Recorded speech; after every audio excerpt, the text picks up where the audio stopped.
बरं, कसं झालं होतं तिकडूनच ये ना मग फोटो हा. बरं, काय झालं होतं पेशंटला आणि कुठं मार? डोक्याला मार लागला होता. हा, आणि डोक्याला मार लागला तर हा बेशुद्ध होता का शुद्धीवर होता?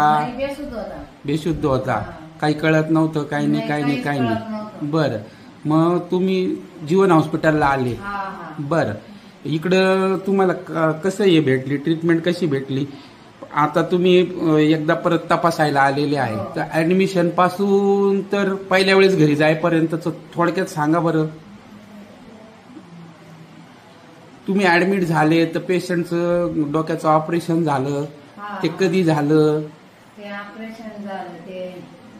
ऍडमिटच्या पहिल्याच दिवशी झालं का लगेच झालं, दुसऱ्या दिवशी झालं काय? दुसऱ्या दिवशी झालं. बरं, तुमचा स्कॅन वगैरे ऑलरेडी काढून आले होते की इथून काढून घेतला होता? इथून काढला वगैरे. बरं, आता किती दिवस इथं थांबले होते तुम्ही? 1 महिना थांबले इथं. बरं, आता पेशंट कसं आहे तुमचं? आमचं पेशंट आता काही टेन्शन नाही, फक्त पायाचं नीट झालं तर आमचं पेशंट कणकणात झालं होऊन जाईल ना. डोक्याचं ऑपरेशन पुढे वाटतं तुम्हाला पायाचं मोठं आहे असं? याच्या व्यतिरिक्त त्याच्या हाताला 3 बोट फ्रॅक्चर होते, तिथं बी तारी टाकलेली आहे, पायाला पण तारी आहे आणि उघड्या जखम आहे, त्याची तुम्हाला कातडी काढून लावायचा सल्ला दिलेला आहे का नाही?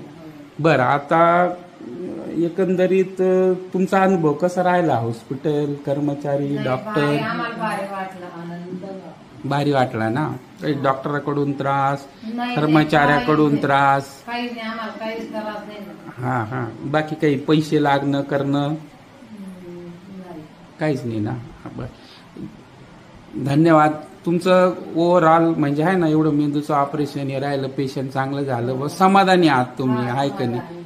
तुम्हाला कुठल्याही प्रकारचं हॉस्पिटलकडून, डॉक्टरकडून तुम्ही 1 महिना राहिला म्हणल्यावर तुम्हाला बरं वाटलं, म्हणूनच तुम्ही एवढे राहिले ना, कारण पेशंटला मार होता. होऊन जाईल. तुम्हाला सांगितलं ना की कसं आहे ते सगळं, आहे ना? खूप खूप धन्यवाद. ओके. दिस इज अवर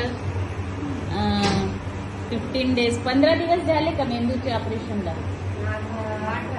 18 दिवस. त्यावेळेला फुल बेशुद्ध होता आणि इसके भी याच्या पण मेंदूतून म्हणजे हे निशाण हे जिथून आपण हाड काढून मेंदूची गुठली काढली. कसं वाटतं तुला?